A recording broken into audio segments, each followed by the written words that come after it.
Hola, buenas tardes. Soy nuevamente Enrique Lozano Viesca. Voy a tratar en esta ocasión la sexta parte de la teoría universal y me voy a referir a los planetas Marte y los planetas exteriores. Marte ocupa el cuarto lugar en distancia al Sol y es el menos denso de los planetas interiores del sistema solar. Obviamente, su superficie es la más fría de estos planetas por su posición respecto al Sol. Su agujero negro formador inició con partículas y elementos menos densos, pero debido a su posición, la formación de hielos polares es mayor. Su baja densidad mantiene una delgada atmósfera, mucho más tenue que la de la Tierra. Parte de los gases de la atmósfera original se fijaron en la superficie, formando compuestos inorgánicos. También, debido a su baja densidad, la superficie de Marte es polvosa. Su color rojo muestra probablemente que el óxido de fierro es abundante en su superficie y que la mayor parte del oxígeno de su atmósfera se fijó en su suelo, formando óxidos y otros compuestos. Marte pudo haber tenido actividad volcánica, pero el calor de fricción es mucho menor que en la Tierra y que en Venus, por sus capas externas menos compactas. En Marte, recordemos que Marte fue afectado al menos 2 veces en su historia. Ya hemos explicado que Venus fue el último miembro de la familia del Sistema Solar, el último en llegar. Pero ya había pasado la Tierra. Y Marte ya existía en su posición respecto al Sol. El paso de la Tierra y Venus resultaron en eventos muy catastróficos. La fracturación del planeta y por su baja densidad, superficie porosa. Vaya, porosa me refiero a mucho menos densa que en la Tierra y que Venus. Filtraron el agua hasta las capas externas del núcleo. ¿Por qué el color rojo? Sin la Tierra, el núcleo de la Tierra es de los elementos más densos que encontramos en la tabla periódica, como el iridio, osmio y platino. En Marte, los elementos que componen su núcleo podrían ser los que están en los mismos grupos, pero en la parte superior, digamos el fierro, cobalto y níquel. Si en la parte externa del núcleo de la Tierra existen capas, de Marte, existen capas ricas en fierro, la filtración del agua por los eventos catastróficos, tanto por el paso de Venus como la Tierra, oxidaron esas capas y las eventuales erupciones volcánicas simultáneas masivas expulsaron este óxido, predominantemente de fierro. Y una vez en la superficie, los violentos vientos de Marte se encargaron de pintar el planeta.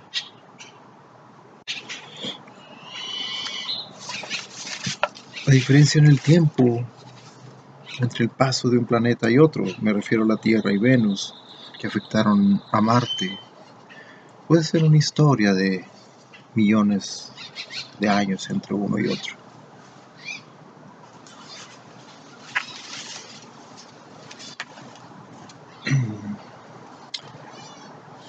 Vamos a ver Júpiter. El planeta mayor tiene un tamaño gigantesco, debido a su enorme atmósfera de gases ligeros. Su gran distancia del Sol muestra que es un planeta de menor densidad y su superficie debe estar formada por líquidos y compuestos sólidos de los gases de su atmósfera.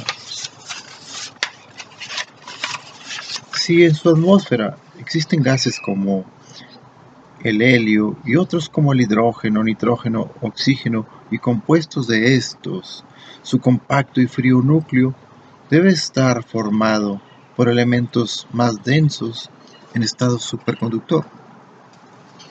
Júpiter, antes de pertenecer al sistema solar, era un cuerpo mucho más pequeño, un cuerpo compacto y frío, estable magnéticamente, con una gran cantidad de hielos de gases ligeros en sus capas exteriores.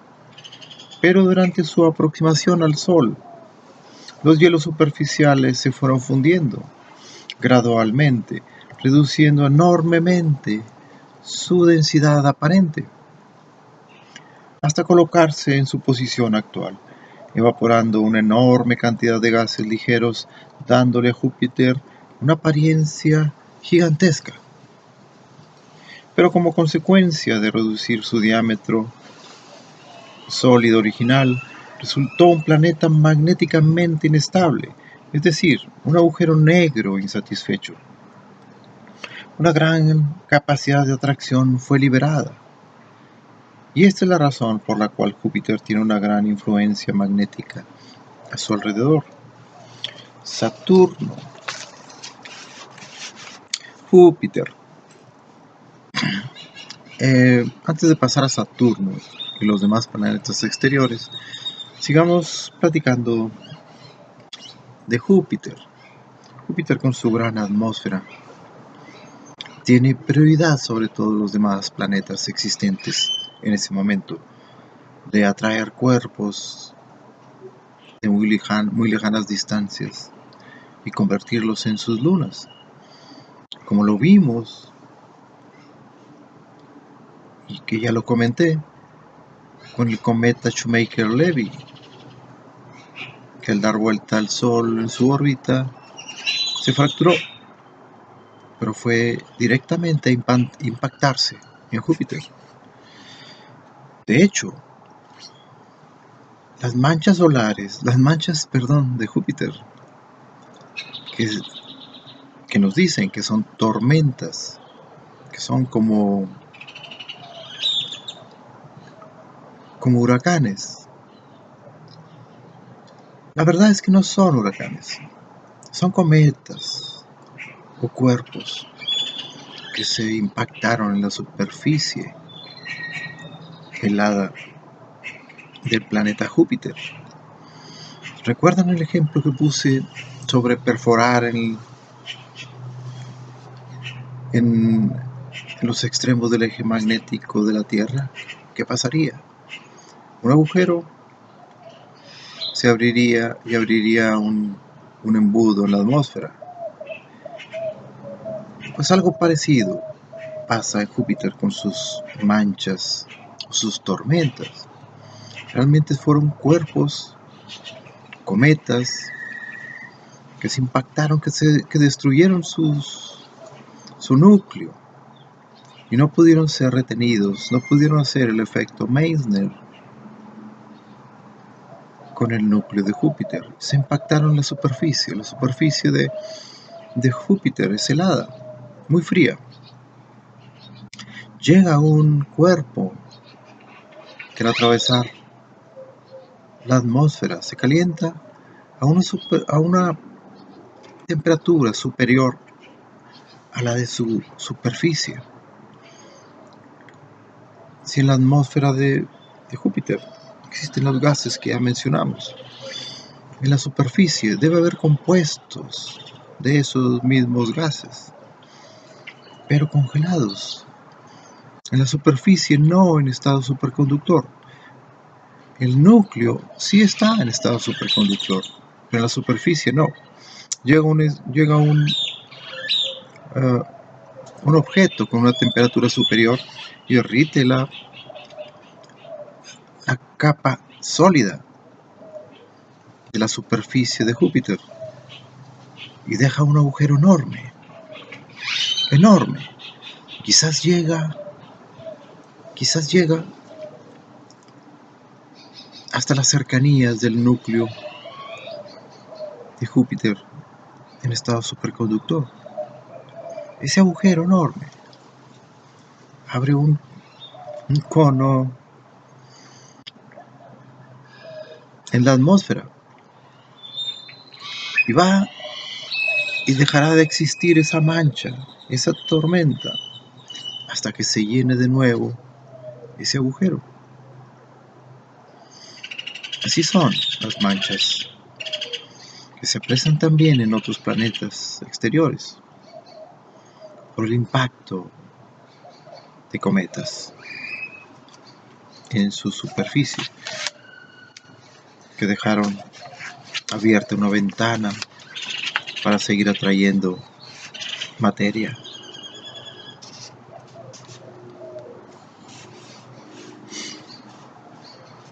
Saturno, Urano y Neptuno.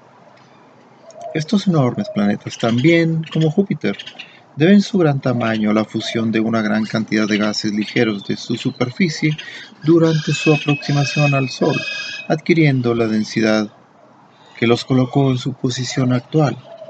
Estos planetas deben tener núcleos compactos y fríos de elementos más ligeros, conforme estén más alejados del Sol, pero en estado superconductor. Al igual que Júpiter, en la superficie de estos planetas deben de existir compuestos líquidos y sólidos de los gases de su atmósfera. Debido a las bajas densidades, los vientos son violentos y los polvos suspendidos por esta acción son de hielos de compuestos superficiales.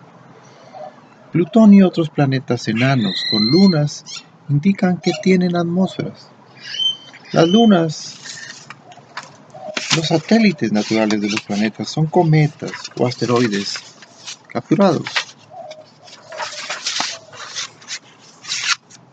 Los cometas, los viajeros del espacio, son cuerpos de muy baja densidad y no tienen movimiento propio, es decir, no tienen propulsión propia, son atraídos desde grandes distancias por campos magnéticos intensos y acelerados en esas direcciones. Los cometas son también cuerpos regulares esféricos, pero los agujeros negros que los formaron no alcanzaron suficiente densidad antes de ser atraídos por estos campos magnéticos más fuertes. Sin embargo, poseen un núcleo en estado superconductor, porque cuando son atrapados por los planetas, se mantienen en órbita alrededor de ellos.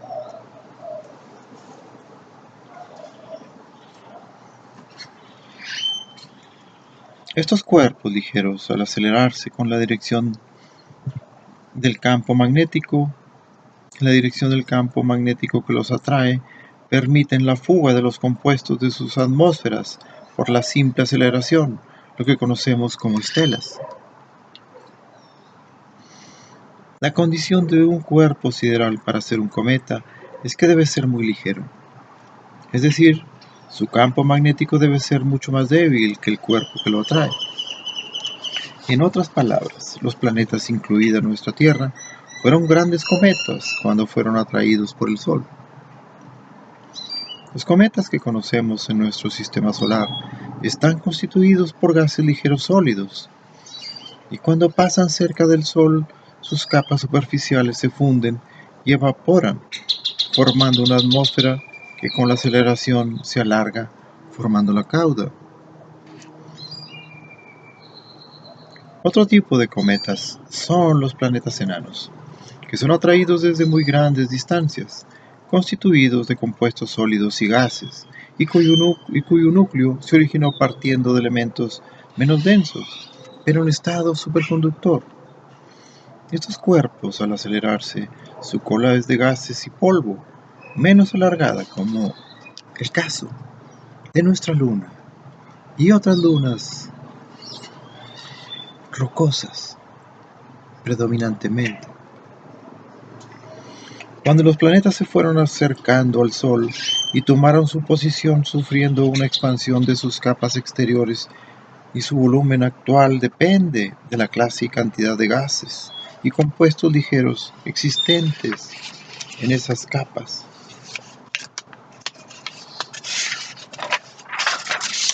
Antes de ser atraídos por el Sol en el espacio profundo, los planetas, repito, eran cuerpos compactos y extremadamente fríos en equilibrio, agujeros negros saturados.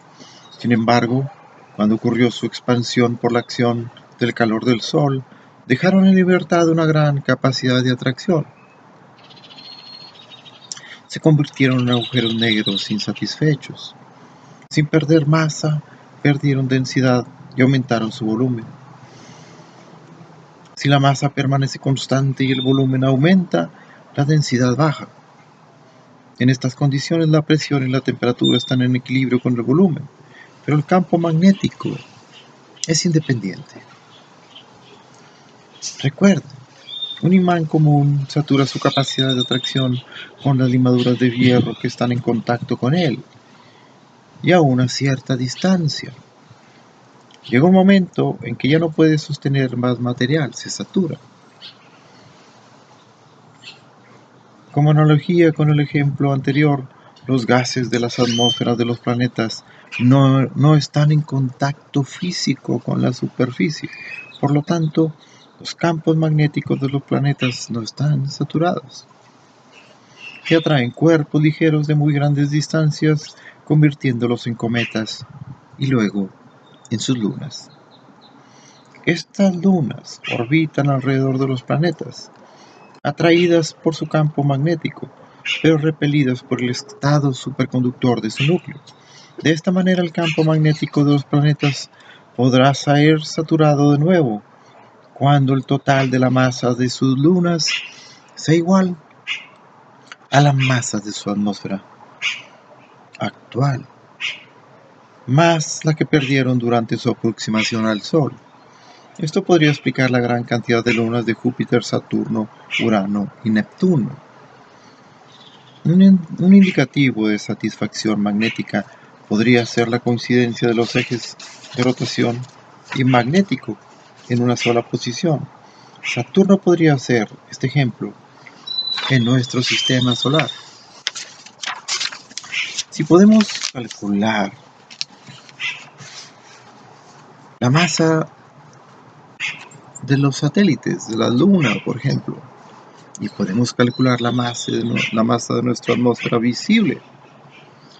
La masa de la atmósfera de los planetas es muy grande, más grande de la que vemos, como en el caso de la Tierra. Lo que yo digo es que la masa, para que sea satisfecho un planeta, tiene que atraer lunas que equivalgan a la masa de su atmósfera, que fue la que los gases que expelieron al acercarse al Sol, más los gases, más la masa de los gases que perdieron durante la aproximación al Sol, porque los planetas fueron grandes cometas que también perdieron los gases más ligeros. Si calculáramos con precisión la masa de nuestra atmósfera y la masa de nuestra luna, sería muy similar. Y si falta algo de masa para igualar la masa de la luna, es porque falta calcular la masa de la atmósfera que se perdió durante la aproximación al Sol, la cauda. Razonando lo anterior, ¿cómo puede Saturno saturar su capacidad de atracción, teniendo un vecino como Júpiter? ¿Y cómo pueden los demás planetas tener lunas si Júpiter está presente? Pues Júpiter tendría preferencia sobre todos los demás para atraer cometas, dada su enorme atmósfera. Si observamos detenidamente este razonamiento, podemos darnos una idea del orden en que llegaron los planetas a formar parte del sistema solar. Por ejemplo, la Tierra llegó antes que Júpiter, Saturno, Urano y Neptuno, porque de lo contrario, quizás aún no tendríamos nuestra Luna. Los planetas con menor cantidad de lunas, como Marte, la Tierra y Plutón, quizás fueron los primeros en llegar, después Saturno, Urano, Neptuno y Júpiter. Mercurio casi no tiene atmósfera y no necesita lunas para saturar su campo magnético. Pudo haber llegado en cualquier orden. Este planeta compacto, sin liberar masa o atmósfera, no libera tampoco capacidad de atracción. El paso de este cuerpo a tomar su posición actual no debió haber causado grandes cambios en los demás planetas. Un gran cometa denso, silencioso y discreto, prácticamente sin cauda. Venus tiene una atmósfera, pero no tiene lunas. Entonces, este planeta fue el último en llegar, o quizás el penúltimo después de Mercurio. Venus tiene una atmósfera muy densa y alta actividad volcánica. Poco a poco este planeta desarrollará su atmósfera y con ello su capacidad de atracción. Entonces será apto para capturar cometas y convertirlos en sus lunas, dependiendo de la masa de su atmósfera y de la saturación de los demás planetas. El caso de Venus fue catastrófico, el último en llegar. ¿Se acuerdan el ejemplo de la máquina de pinball? Y gira en sentido contrario de todos los demás.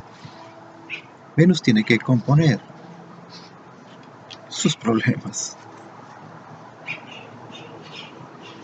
Si este fue el orden en que los planetas llegaron a tomar su posición en el sistema solar, y si el paso de Venus fue muy cercano a la Tierra, afectó fuertemente el eje magnético de nuestro planeta, tanto que quizás fue la causa de la fragmentación, la formación de las placas tectónicas, causando el desequilibrio que describimos anteriormente. Quizás la historia de Venus es más reciente de lo que pensamos, y estas catástrofes fueron la causa de extinciones masivas, como las de los dinosaurios. Por medio, como ya dijimos, de monstruosos terremotos, erupciones volcánicas simultáneas globales, impactos de asteroides arrastrados por Venus, saturación de la atmósfera con vapor de agua y otros gases, lluvias globales generalizadas e intensas, inundación total, un diluvio. Si así fue, el paso de Venus también afectó a Marte, causando terremotos y lo mismo que en la Tierra. Eso explicaría los lechos secos de ríos observados en la superficie de Marte. La superficie de Marte es muy permeable. Debido a su baja densidad, el agua es rápidamente filtrada hacia las capas internas. Quizás bajo el suelo de Marte haya una gran cantidad de agua en estado sólido, quizás parte en estado líquido. Quizás el agua filtrada oxidó las capas cercanas al núcleo y durante el paso de un cuerpo más denso, las erupciones volcánicas expulsaron una gran cantidad de óxido férrico a la superficie y los vientos se encargaron de pintar el planeta. Si esto fue así, Marte fue afectado al menos 2 veces por el paso de la Tierra y posteriormente por el paso de Venus. Una historia catastrófica. Quizás por eso está siempre en guerra, Marte. El paso de la Tierra y Venus arrastraron asteroides que fueron a impactarse en la superficie de Marte, sumándose a los eventos catastróficos. Y algunos de ellos formaron sus actuales lunas o asteroides, Phobos y Deimos. Quizás el paso de Venus no fue suficiente para impactar tanto a Marte y la Tierra. Quizás exista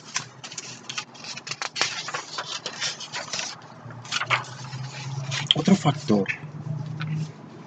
Quizás exista un ciclo en nuestro sistema solar, quizás un cuerpo denso con un gran campo magnético se aproxima con un periodo determinado, un cometa gigante, un protoplaneta que busca su posición respecto al Sol.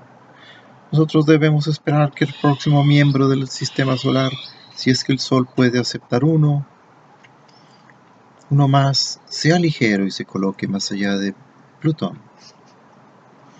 Un nuevo planeta denso acercándose a nuestro sistema solar puede ser delatado observando los ejes magnéticos de los planetas exteriores, pues se orientarían en la dirección del objeto que se aproxima.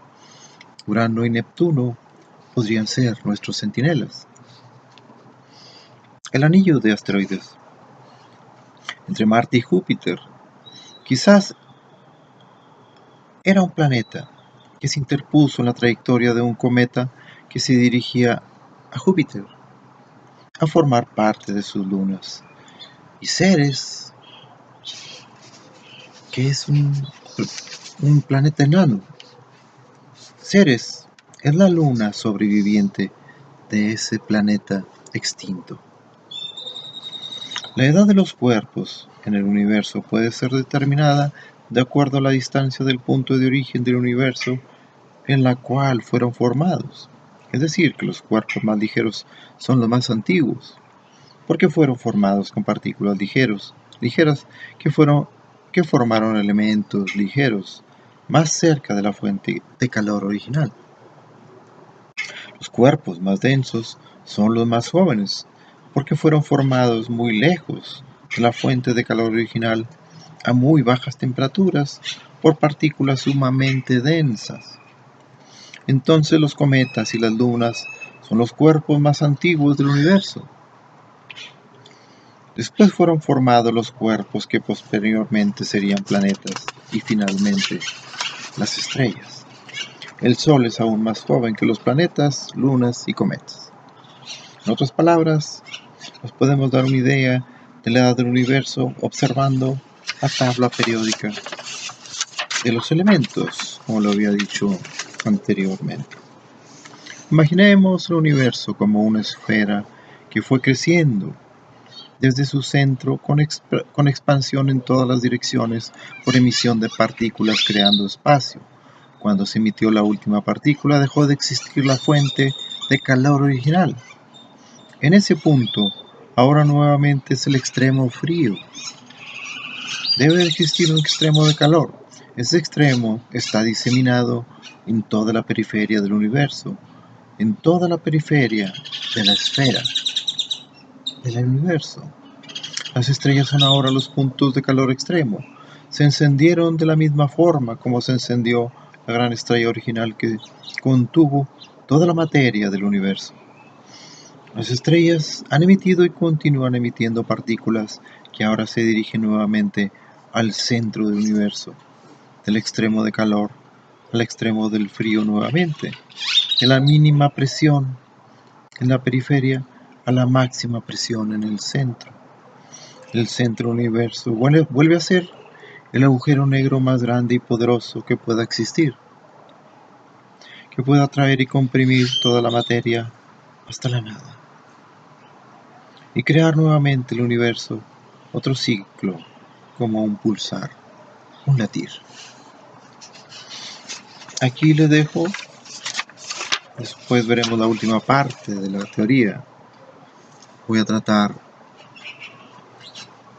la parte que no entendemos, que es la vida en nuestra tierra. Es algo que vamos a tratar de una manera científica, tratar de explicarlo, aunque hasta la fecha no he podido, y no quiero decir que yo también lo haga, pero lo trataremos en la última parte. Muchas gracias.